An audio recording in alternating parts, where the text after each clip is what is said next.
Hey everyone, welcome back to the Thursday episode of Inside Game Daily. Hi. Thursday. Yay! Yes. All right. So, some really good news. Last week, our editor-in-chief got to play Grand Theft Auto 5 very early. Ooh.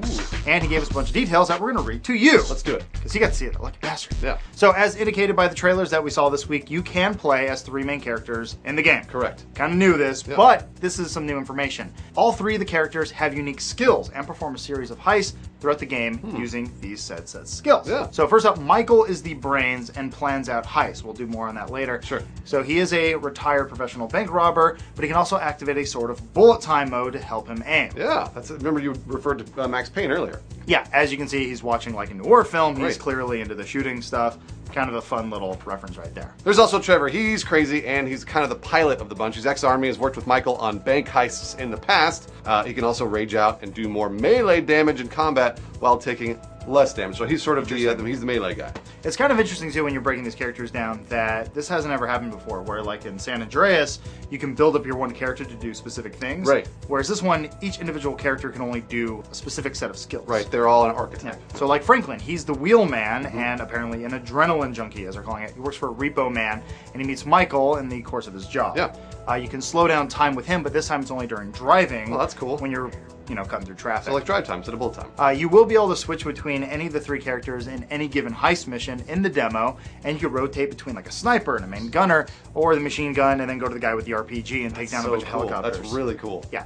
Every heist has a series of planning missions that determine your approach and assets during the robbery. So what that means is you have to actually go out, secure getaway cars, decide on a stealth or direct approach. So do these mini missions before you actually do the giant heist. Which is a lot of stuff like I think people would do in like Grand Theft Auto 4 and any of the other games where you would play a mission before, fail, and realize, okay, if I had a faster car, I can just put it here. Right. But then the game would like erase that car or give you a different car, like a crappier one, and be like, no, you have to use this one. Yeah, so now you're building up to this giant heist. Which is, to me, kind of a lot more fun. And you can also posse up. So you can also hire more people like drivers, gunmen, technicians, that kind of thing. Grand Theft Auto 5, in the terms of size, is actually 5 times bigger than Red Dead Redemption. Holy shit. That's when you include the underwater areas. Wow. Yeah, you can actually put on scuba gear, you can explore underwater. We had heard a little bit about that, but it is confirmed that they did play with sharks and there were sunken boats. Yar! They can go down and get some treasure. That's so cool. It's insane. That's so cool. So in terms of the city, Los Santos is the name of the city. It's an obvious satire of the place we live and work, Los Angeles. Yes. You can actually ride a tour bus to see celebrity homes. God, I hate those guys.